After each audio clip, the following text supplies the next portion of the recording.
sang des témoins de Jésus. En le voyant, je fus saisi d'une grande crainte. Je prends le verset 13. Ils ont le même dessein et ils donnent leur puissance et leur autorité à la bête. Ils combattront l'agneau et l'agneau le vaincra parce qu'il est le Seigneur des seigneurs et le roi des rois. Les appelés, les élits et les fidèles qui sont avec lui les vaincront aussi. Apocalypse 22.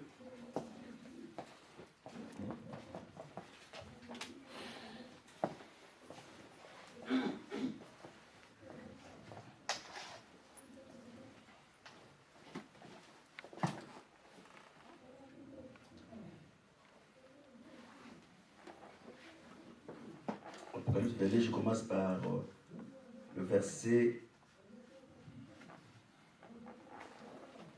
Je commence par le verset 9.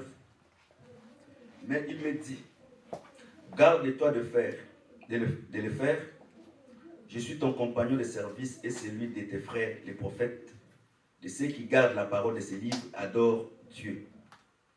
Il me le dit, ne scelle point le parole de la prophétie de ces livres, car le temps est proche. Celui qui est injuste encore, soit encore injuste, que celui qui est souillé, qui s'essuie encore, que celui qui se pratique la justice, et celui qui est saint se sanctifie encore. Voici, je viens bientôt, ma rétribution est avec moi, pour rendre à chacun selon son œuvre.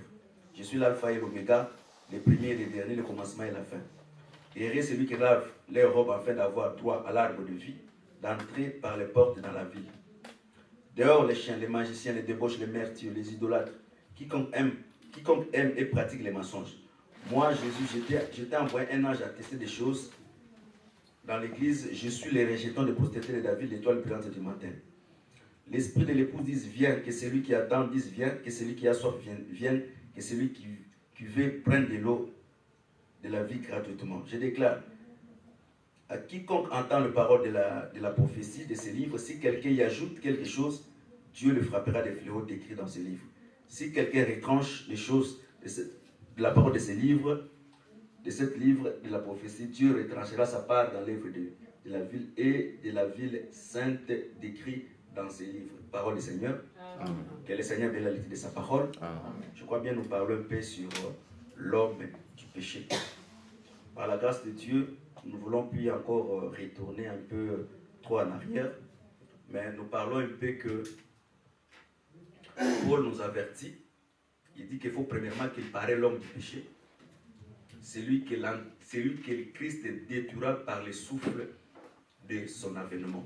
Je crois bien, si Dieu nous aide, les dimanches, nous allons un peu expliquer qu'est-ce que signifie le souffle ou l'éclat de son avènement. Parce que les prophètes peuvent parler plusieurs langages, mais en parlant la même chose. Que le Seigneur vous bénisse. Amen. Il dit, il faut premièrement que le mystère de l'iniquité agisse. C'est-à-dire, l'homme du péché ne peut pas apparaître si l'iniquité comme étant mystère ne se manifeste pas dans notre temps. C'est-à-dire, le mystère de l'iniquité, c'est ce qui permettra à l'homme du péché d'apparaître. C'est-à-dire, le mystère de l'iniquité, nous avons un peu tenté d'expliquer. L'iniquité n'est pas différente de l'abomination. C'est-à-dire, l'iniquité, nous avons pris le premier sens, réduire un effat. L'effat, c'est quoi? Parce que les gens peuvent se bander, ils répètent l'effat. L'effat, c'est quoi? L'effat, c'est une unité de mesure qui permet de mesurer peut-être le bleu, les riz. Donc, il y a une unité qu'on mesure. Dieu prend un exemple naturel pour expliquer des choses spirituelles. Parce que si Dieu n'explique pas premièrement les choses naturelles, l'homme aura l'incapacité de comprendre ce qui est spirituel. Nous comprenons que Israël marchait avec l'effat charnel quand il marchait. Il marchait avec une mesure dans sa sac et il ne pouvait pas avoir deux mesures, le gros et le petit. C'est-à-dire, pour vivre longtemps dans le pays que le Seigneur nous a donné, il faut avoir un effat juste. C'est-à-dire, si tu as un effat juste, tu vas vivre longtemps. Vivre longtemps, c'est ce que nous appelons avoir la vie éternelle. C'est-à-dire, tu ne peux pas avoir la vie éternelle si tu n'as pas la vraie parole en toi. Et ce qui nous permet d'avoir la vie éternelle, c'est quand en nous, nous avons le fa juste. Mais nous avons dit ceci, quand nous lisons Apocalypse, quand nous lisons Zacharie 5, il y avait aussi une femme qui transportait les fa entre les cieux et la terre. Voilà pourquoi nous avons dit, ce n'est pas, quand on parle de l'évangile éternel, l'ange qui était au milieu des cieux, qui avait un livre, il y a aussi l'ange, il y a aussi les deux femmes qui transportent aussi les femmes entre les cieux et la terre. C'est-à-dire, la personne peut croire en train de prêcher l'évangile éternel, mais pourtant il prêche la faux mesure de la parole. C'est parce que les femmes aussi étaient suspendues entre les cieux et la terre, mais c'était la fausse parole. Mais la Bible nous dit ceci, dans Amos, il dit, quand est-ce que la nouvelle ligne passera? Les sabbats, afin que nous falsifions et nous diminuions les femmes.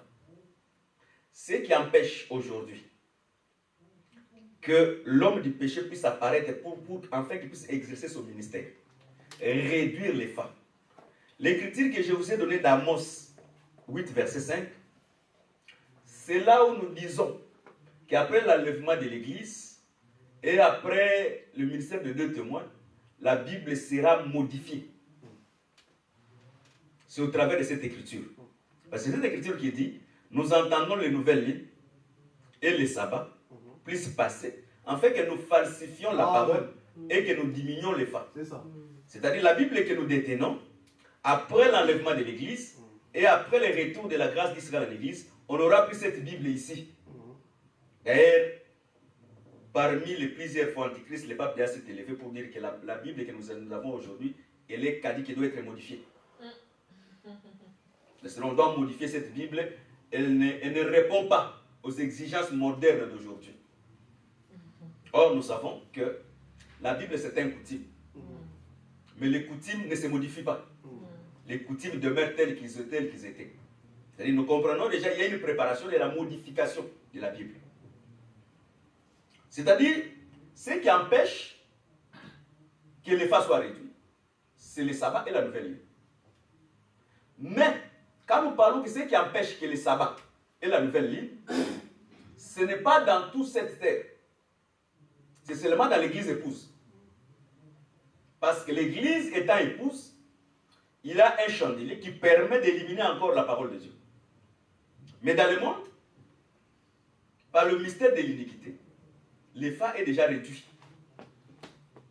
Voilà pourquoi dans plusieurs églises, ils ont déjà coupé de feuilles de certaines écritures de la Bible. Même si ça se trouve dans la Bible qu'ils portent, mais tellement comme ils ne lisent pas ces écritures-là, ils l'ont déjà déchiré. C'est ce que nous reprochons aussi à nos bien-aimés de l'évangile éternel. Il y a certains versets comme 1 Corinthiens 12, c'est déchiré. Parce que nous voulons aussi, quand nous parlons sur les églises des apôtres, nous pouvons trouver ce qui est aussi dans l'église des apôtres. Nous voulons voir aussi les miracles, qui est aussi très important. Amen. Nous voulons voir aussi les gens qui craignent Dieu, qui est aussi très important. Amen. Nous voulons voir aussi les gens qui prient. Voilà pourquoi j'ai dit la fois passée, nous avons une difficulté dans cet évangile. La Bible dit ceci. Paul, quand il a prolongé le discours, à cause de la prolongation du discours, Étiquis s'était tombé. C'est-à-dire, ce qui peut faire tomber l'homme, c'est la prolongation du discours. Mais quand nous entrons dans la prière, beaucoup vont tomber. C'est-à-dire, les bien-aimés sont incapables de beaucoup prier. Si on dit qu'on va faire un débat, le débat peut commencer de 22h jusqu'à 5h. Mais si nous disons que nous voulons prier, de 0h à 5h, beaucoup ne vont pas tenir.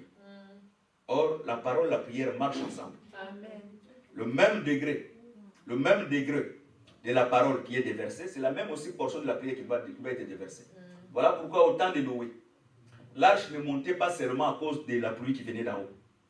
Mais l'arche montait aussi parce que Dieu a ouvert les sources de la Bible.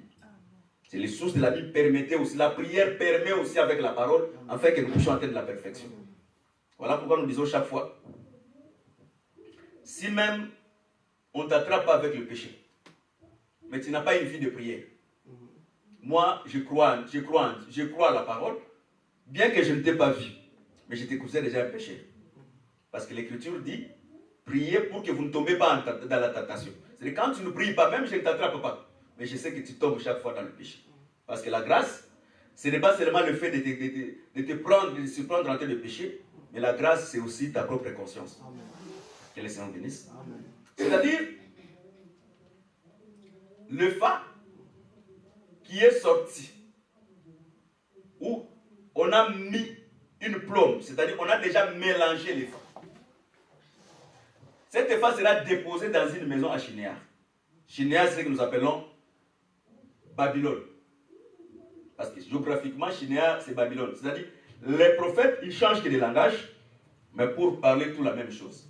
Mais arrivé maintenant dans l'Apocalypse 17, au lieu que Jean utilise le mot Epha, Jean change le nom. Jean utilise maintenant le vin de son impudicité. C'est-à-dire, les vins aussi, c'est un Epha. Parce que bibliquement, nous savons que le Seigneur, pour ouvrir une alliance, pour sceller une alliance, il a pris le vin et il a pris le pain. Il a dit le vin, ça c'est mon sang, qui est le signe d'une nouvelle alliance. C'est-à-dire, dans d'autres termes, le vin, c'est le parole de l'alliance. Mais quand l'Antichrist l'utilise, il utilise aussi la parole, mais sous une autre forme. Son but, c'est quoi? Premièrement, combattre les seigneurs et combattre les saints. Or, les seigneurs, aujourd'hui, nous le voyons à travers la parole.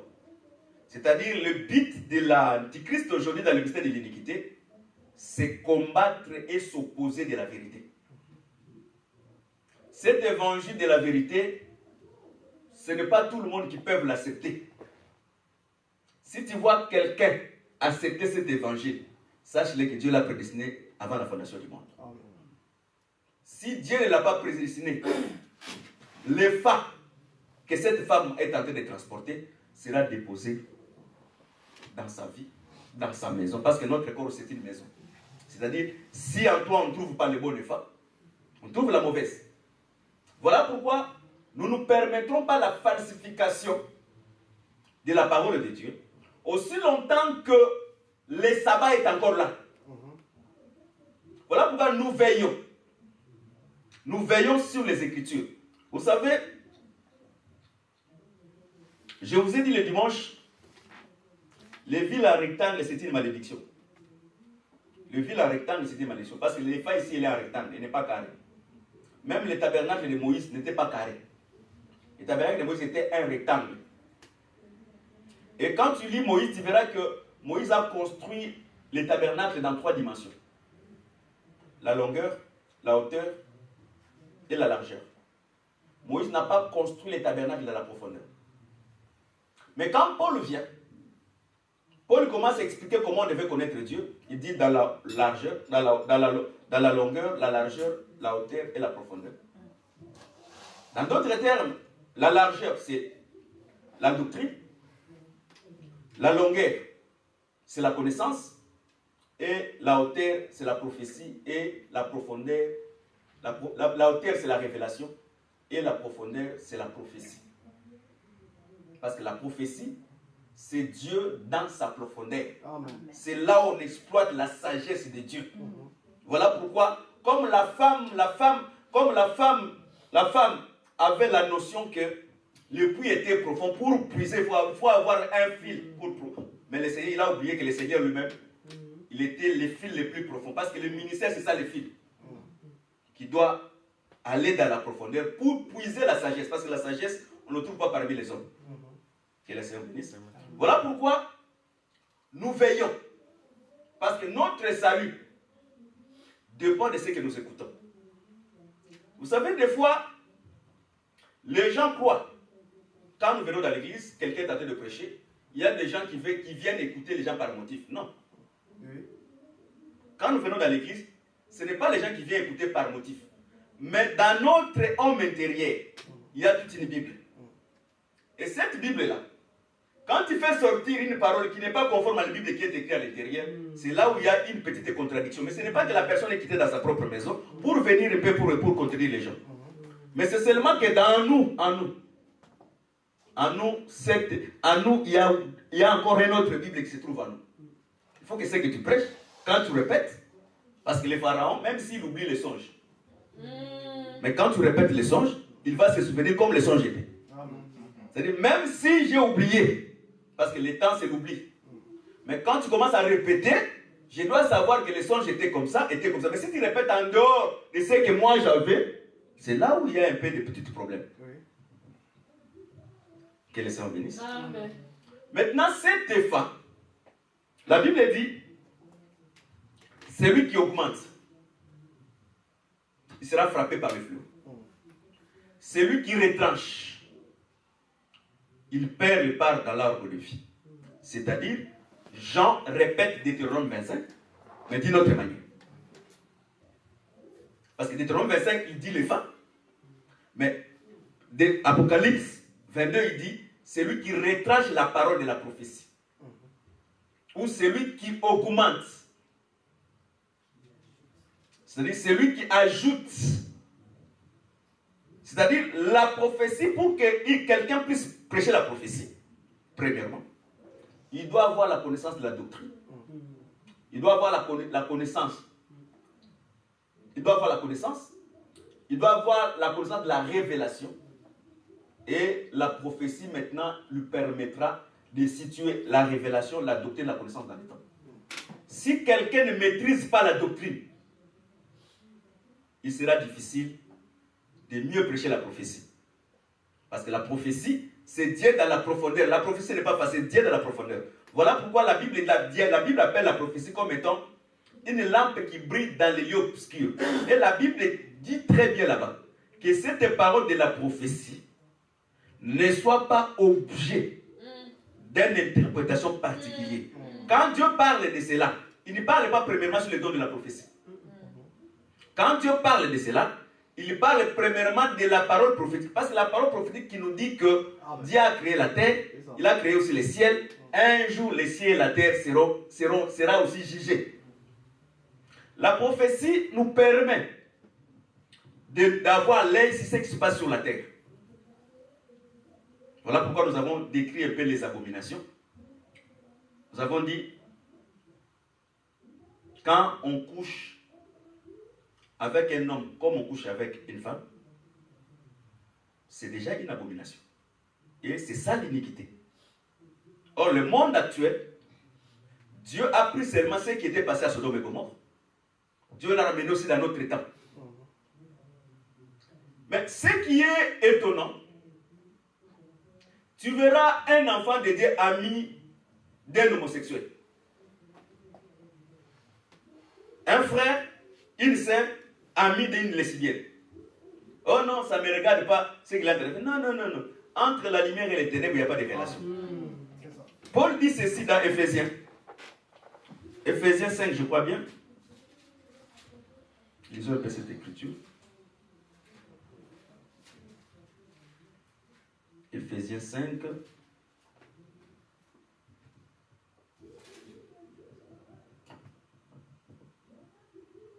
Éphésiens 5, je prends le verset 10 au verset 12. Examinez ce qui est agréable au Seigneur. Ne prenez part aux œuvres infructueuses du ténèbre, mais plutôt condamnez-les, car il est honteux de se dire ce qu'ils font en secret. C'est-à-dire, quand on trouve quelqu'un qui fait ces choses, au lieu de se faire ami avec lui, tu dois condamner ce qu'il est en train de faire. Tu ne peux pas dire que lui, ça, moi, ça... Non, tu ne peux pas être ami de telle personne parce que c'est l'iniquité. Nous croyons bibliquement que la lèpre est contagieuse. Qu'elle se bénisse. C'est-à-dire, la grande Babylone, au travers de son épha, qui est le vin de son impudicité, il a corrompu tous les grands de la terre. Tous les rois de la terre. Ils ont bu le vin de son impudicité. Il a répandu la débauche. Voilà pourquoi aujourd'hui, l'essence morale dans l'Occident ne se trouve plus. Parce que la bête, la grande Babylone, c'est lui qui est assis au-dessus de la bête. Parce que la prostituée n'est pas seulement assise au-dessus de la bête, mais la prostituée aussi est assise au-dessus de grands eaux.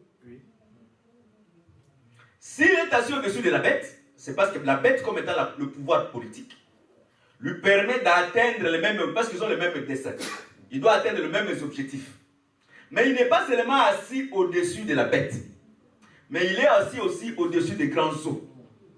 Les grands eaux, c'est quoi? C'est les peuples, les tribus, les langues, les nations. C'est-à-dire, même si le Parlement ne vote pas, Mais par référendum, les gens voteront. Parce que lui, elle est assis là-bas. Son rôle, c'est répandre le vin de son impudicité. Et il est assis. Quand quelqu'un est assis au-dessus de toi, c'est qu'il domine sur toi. Voilà pourquoi nous croyons que dans une autre phase, l'église catholique aussi c'est la prostituée. L'église kimbangiste aussi c'est la prostituée. Parce que nous en sommes au temps où nous avons plusieurs faux prophètes. Nous croyons aussi les branhamistes c'est aussi la prostituée. Parce que prêcher mal c'est quoi? C'est ne pas fixer une prophétie à son temps. C'est-à-dire quand on prêche la prophétie, on est incapable de mettre la prophétie à son temps. C'est égarer le peuple. Et dans la Bible, ça mérite une livraison. Une livraison plutôt. Pourquoi? Parce que quand on prêche que les jours du Seigneur étaient déjà là, c'est aussi le signe que l'Antichrist. Les jours du Seigneur, c'est quoi nous avons dit? Les jours du Seigneur, c'est la venue secrète de Christ pour l'enlèvement. Les jours du Seigneur, c'est la seconde venue de Christ avec les deux témoins. Les jours du Seigneur, c'est la seconde venue de Christ sous forme glorieux. Et même les millénaires, c'est les jours du Seigneur. Mais quand déjà on prêche que nous sommes dans le millénaire, c'est pendant que nous ne sommes pas encore dans le millénaire, parce que dans le millénaire, il n'y aura pas de péché. Et donc on veut dire seulement que, même si tu es dans le péché, mais comme tu es dans le millénaire, tu n'as pas péché. Voilà pourquoi, même si on ne cite pas, parce qu'il y a certains enseignements que nous avons reçus, qui est aussi réel, mais pas dans le bon motif. Qu'un enfant de Dieu ne pêche pas. Même si j'ai commis le péché, mais je n'ai pas péché. Ça, c'est par rapport à la prédestination. Mais la prédestination ne se limite pas à la manifestation. L'agneau de Dieu a été président avant la fondation du monde, mais il a été manifesté dans l'état à cause de nous. C'est-à-dire, pourquoi si nous ne péchons pas, pourquoi il doit avoir un avocat? S'il y a un avocat, c'est-à-dire il y a le péché. Le rôle de l'avocat, c'est intercéder pour notre faiblesse. Or, en matière d'Issalie, les impudiques n'hériteront pas le royaume des cieux. Même si l'impudicité n'est pas un péché qui ne mène pas à la mort. Mais si ça se trouve que le jour que le Seigneur viendra, tu es dans l'impudicité, tu n'iras pas au paradis. Mais pourquoi le Seigneur souligne toujours? Parce qu'il y a plusieurs péchés, mais ici dans l'apôtre, on souligne l'impudicité, l'idolâtrie. C'est-à-dire que ce sont des péchés qui n'est pas facile à abandonner. Vol, impudicité, idolâtrie, meurtre, ce n'est pas des péchés faciles à abandonner. Quand quelqu'un a déjà pris le goût de tuer, il va commencer toujours à tuer. Quand quelqu'un a déjà pris goût de faire l'impudicité, là pour l'arrêter, c'était un grand problème. Quand quelqu'un est devenu déjà idolâtre, beaucoup sont dans l'idolâtrie comme étant des ignorants. Parce que quand on parle de la grande Babylone, la Bible dit il a enivré toute la terre par le vin de son impudicité et de la luxure. Quand il est Apocalypse 18, on dit par l'opulence de sa richesse. Si les grands de la terre, les commerçants de la terre fonctionnent aujourd'hui, c'est parce que c'est la grande Babylone qui détient le marché mondial. Voilà pourquoi vous pouvez voir l'or, les synagogues, donc tous ceux qui sont grands, ils peuvent facilement vendre parce que la grande Babylone est encore là. Mais quand la grande Babylone sera jugée, la Bible dit les vendeurs d'or vont pleurer.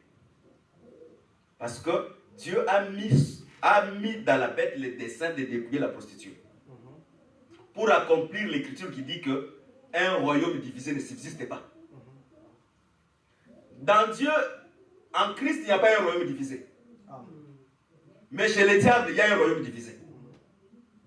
Et avec cette division, c'est par là que cet royaume, la bête, la prostituée sera dépouillée. C'est-à-dire aujourd'hui, la prostituée se sert de la bête et la bête se sert de la prostituée.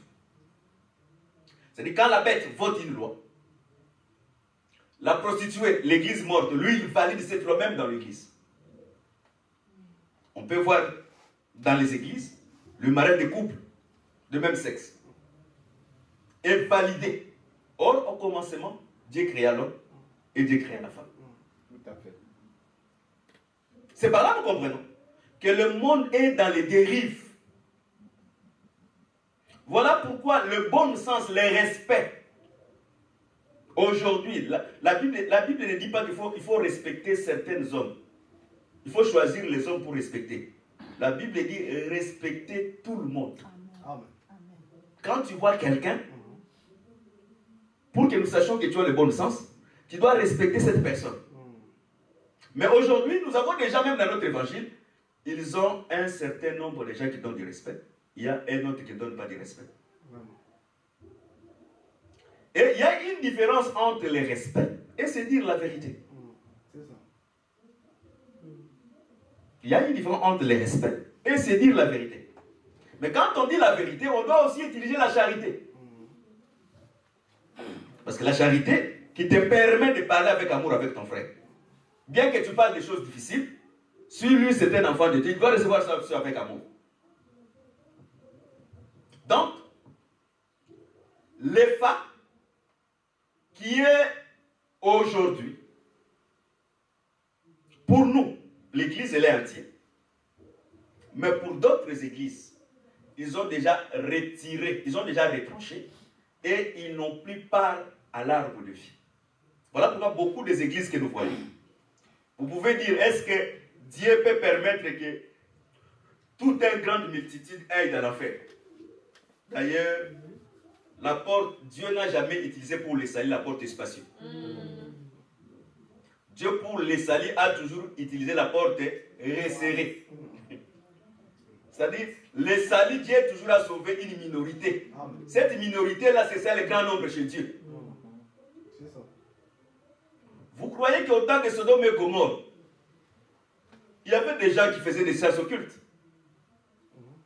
Il y avait même des gens qui étaient avec les fils de Noé, avec les fils des promesses. Parce que les fils de Lot, c'était des enfants qui devaient entrer dans le salut. Ils étaient aussi des gens. Mais pour eux, l'évangile, c'est comme une présenterie. Pour plusieurs au milieu de nous. Au lieu de racheter les temps, car les jours sont mauvais, mais les gens voient qu'ils seront toujours éternels sur cette terre. Or, sur cette terre, on doit se préparer tout le temps. Parce que la grande Babylone est en train de se préparer petit à petit. En bas, nous avons ce que nous appelons les alliances. Parce que c'est ce qu'on va expliquer les jeudis. Il fera une solide alliance avec plusieurs. Aujourd'hui, il y a des alliances qui n'est pas encore manifestées. Mais demain, les alliances se manifesteront. Voilà pourquoi, quand on demande à Joseph qu'est-ce qu'est l'abomination, Joseph dira, quand les Égyptiens et les Hébreux commencent à manger sous la même table, c'est ça l'abomination. C'est-à-dire, quand on commence à se réunir avec n'importe quelle église, et on commence à partager la même parole, c'est ça l'abomination. L'église des saints, c'est comme Ismaël. Et c'est comme Ismaël, où la main de tous sera contre lui. Et sa main aussi sera contre tous. L'église des saints, ce n'est pas une église où tout le monde est fanatique de l'église. Non. La Bible dit nous sommes les sels de la terre. Je vous ai dit, si cette terre ici aujourd'hui, les gens mettent encore de mini-jupes, parce que nous sommes sur terre. Les jours que nous quitterons cette terre, et les justes vont quitter encore cette terre, ça sera terrible. C'est-à-dire, nous donnons encore, pendant que le Saint-Esprit est là, une notion morale de l'évangile, afin que les gens puissent s'habiller correctement. Malgré ça, même nos sœurs, nos frères, ils ont l'incapacité de s'habiller correctement. Et à combien plus forte raison quand le Saint-Esprit ne sera plus? Vous savez, quand il y a le seul, que le Saint n'a plus le savoir, ça n'a plus d'importance. Et les jours que le Saint-Esprit nous quittera, même si tu lis cette Bible, tu bloques les Genèse et l'Apocalypse, ça sera la théologie et la philosophie. Mais c'est aujourd'hui, l'évangile est vie et esprit. Que le Seigneur bénisse. Voilà pourquoi la grande prostituée, il est ivre de sang des saints. Dans la Révélation, nous disons ceci. Un écriture, c'est un prophète. Toute écriture, c'est un prophète. Quand tu utilises mal l'écriture, tu as tué un prophète. Quand tu ne mets pas l'écriture à sa place, quand exemple, tu sais que voler c'est mauvais, mais tu as volé, tu as tué un prophète. Quand tu sais que l'impudicité c'est mauvais, tu as fait l'impudicité, tu as tué un prophète. C'est-à-dire, tu tues les prophètes. Or, Dieu ne juge pas si la personne, ses péchés ne sont pas encore accumulés. Le jugement de Dieu descend que s'il y a l'accumulation du péché. Dieu laisse la personne pécher jusqu'à ce que ce péché seront comblé. Voilà pourquoi il pouvait dire facilement à Israël, vous sortirez lorsque le péché des Amoréens sera en comble. De la même manière qu'il a dit à la femme de l'Apocalypse 17, 18, il dit, tu as accumulé tes péchés parce que tu es ivre des sang des saints. En dehors de cela, les saints aussi comme étant les gens qui écoutent aussi la parole. Si tu as cru véritablement dans cet évangile, sache-le que tu seras persécuté. Amen. Tu peux être même persécuté jusqu'à la mort, à perdre même la vie. Parce que le rôle des grands de Babylone dans le mystère, c'est aussi tuer les justes. Voilà pourquoi aujourd'hui, dans le milieu pastoral, il est plus facile de se mettre les poisons. Très facile. Parce qu'aujourd'hui, nous croyons, beaucoup ne discutent plus dans l'église à ce qui concerne la parole. On ne fait plus les débats de la parole dans l'église, mais on fait les débats de futilité. On fait des débats sur le bien. Qui va rester avec l'église? Qui va prendre ça? Mais l'église, au temps de Paul, au temps de Pierre, il y avait des débats par rapport aux Écritures. Cette notion-là, même nombre de nos églises l'ont perdu. Ils ont instauré la crainte dans la vie des croyants pour ne pas poser de questions. Mais ils oublient que c'est une évangile de questions. Moïse, quand un ministre n'a pas l'esprit de Moïse, parce que Moïse, même si on l'envoie, avant de partir, il va dire que l'Israël c'est un peuple de questions. Le ministre doit savoir, quand il se lève pour prêcher, le peuple qui écoute la parole, c'est un peuple de questions. C'est là qu'il va donner aussi la crainte à l'homme de Dieu de mieux vérifier les Écritures. Sinon, il va nous prêcher sa pensée. Voilà pourquoi nous pouvons voir facilement aujourd'hui. Le pasteur est mort, sa femme lui a remplacé. Bien que sa femme lui a remplacé, on entend encore le premier fils du pasteur qui était resté, qui a encore 5 ans, jusqu'à ce qu'il viendra grand pour revenir, pour venir maintenant remplacer le pasteur. C'est vrai. Les gens confondent la royauté du monde et le sacerdoce. La Bible dit, nul n'est pas s'attribuer cette dignité s'il n'est pas appelé d'Aaron. C'est les choses de Dieu. Je peux être pasteur, mais ma femme n'est pas pasteur.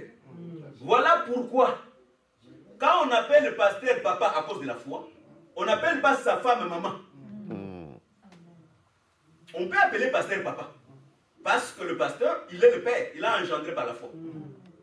Mais ce n'est pas cette écriture-là qui donne force qu'on puisse appeler aussi la femme du pasteur maman. Non, non. La femme pasteur n'est pas maman parce que la femme ne donne pas la foi. La femme du pasteur, c'est une sœur comme toutes les sœurs. Voilà pourquoi dans la Bible, on n'a jamais connu le nom de la femme de Moïse. On n'a jamais la femme de Pierre, la femme de Jacques, la femme de Jean, même la femme de tous les apôtres. On connaît le nom d'aucune de ces femmes. Mais aujourd'hui, c'est le contraire. Aujourd'hui, nous connaissons les noms des femmes des pasteurs.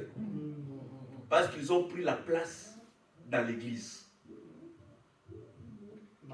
Ils ont reçu le respect qu'il leur est pas donné. Parce que nous respectons celui qui nous enseigne. C'est là où tu mérites le double honneur.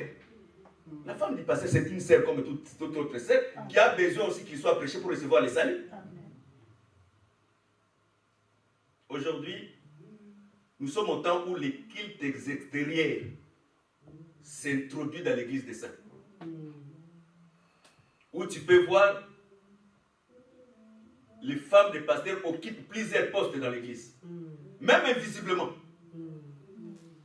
Ils occupent des postes, ils ont des chaises. Même si nous ne voyons pas des chaises, mais ils ont des chaises comme maman pasteur. C'est visible. Ou la femme de pasteur peut t'appeler même par téléphone pour te dire non, j'ai déjà vu, c'est déjà fait. Non, non, il n'a pas ce droit. Une femme, une soeur peut parler avec sa soeur comme aussi une autre soeur. Mais il ne parle pas avec une soeur comme en ayant l'autorité comme étant la femme. Ça, c'est satanique. Amen.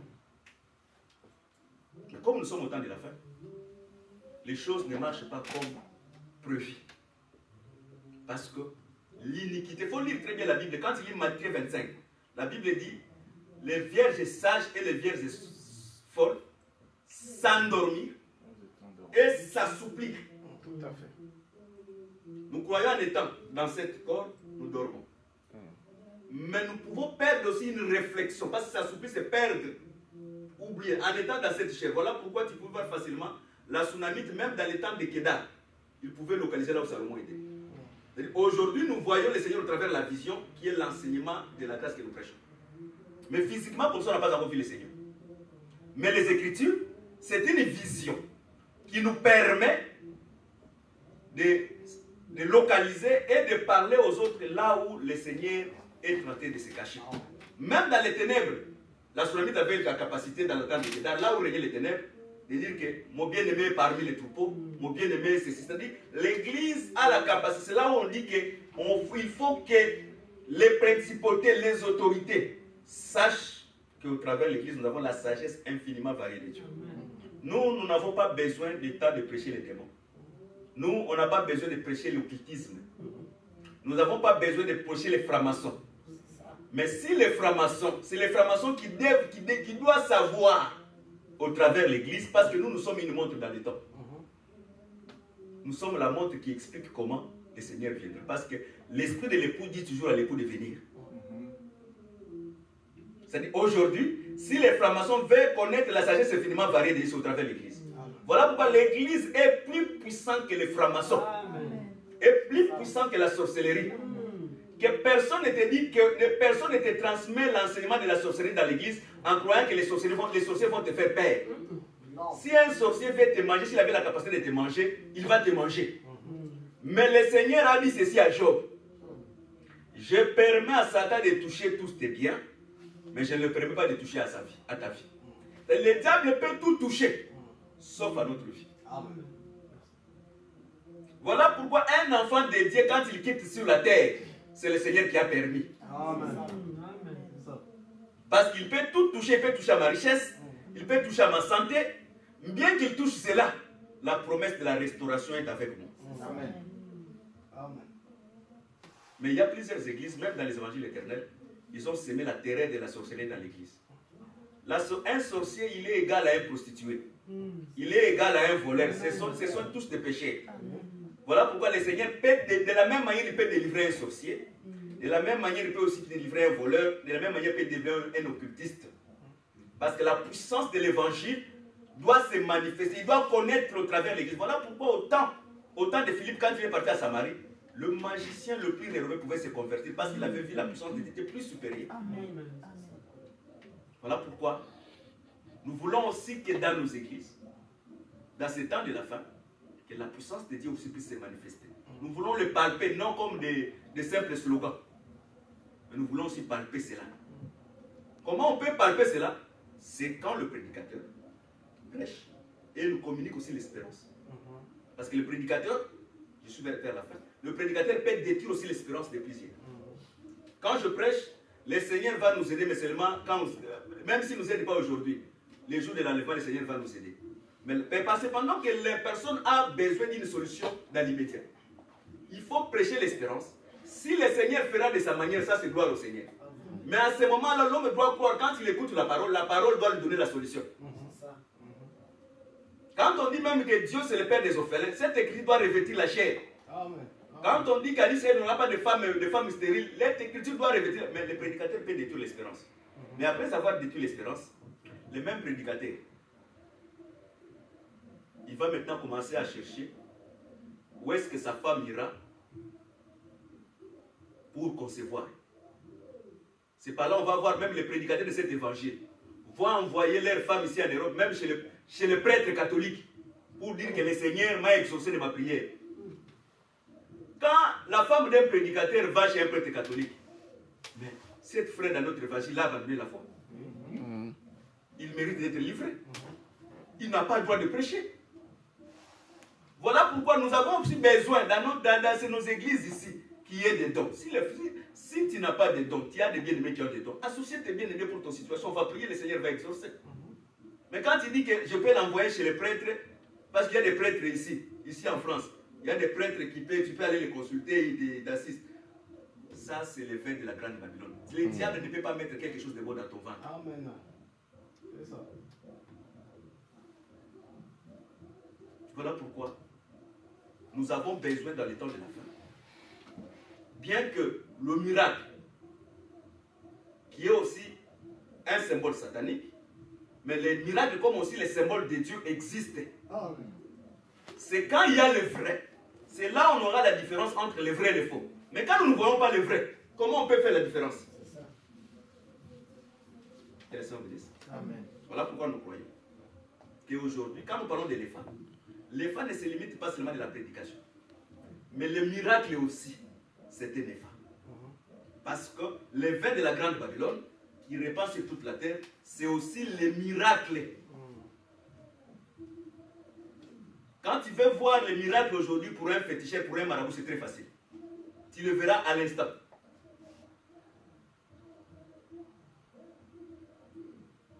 Pourquoi? Parce que le vin de la grande Babylone, voilà pourquoi Moïse a averti. Si même quelqu'un fait le miracle, tu attends. Après le miracle, tu vas voir où est-ce qu'il va te ramener. Voilà. Nous, on croit au miracle. Si tu fais le miracle, nous glorifions le Seigneur. C'est ça. Mais après le miracle, quel Dieu qu'il va t'amener? S'il me dit d'amener une coque blanche, je comprends ça, ce n'est pas un miracle venant de Dieu. S'il me dit que je vais te oindre de l'huile dans ton corps, je trouve que ça, ce n'est plus le miracle de Dieu. Parce qu'il m'amène chez un autre Dieu. Un autre Dieu, c'est une autre pratique qui est en dehors de la pratique de la parole. Amen. Le fait de beaucoup de mal prêcher sur l'espérance, même les femmes de nos prédicateurs se retrouveront chez les prêtres catholiques. Celui qui va chez un prêtre catholique n'est pas différent de celui qui est parti chez Marabout. Et il n'est pas différent de celui qui est parti à Cam. Voilà pourquoi nous éveillons la Sainte Intelligence de plusieurs. Nous sommes au temps de la fin. Si tu as la Bible dit au temps de la fin, nous aurons des situations difficiles. Il y aura des temps difficiles. Voilà pourquoi il est très important que tu élèves ta dimension de prière. Parce que tu peux triompher le monde seulement à travers ta foi. Amen. Que le Seigneur bénisse. Amen. On se limite ici. Nous allons écrire notre Père dans la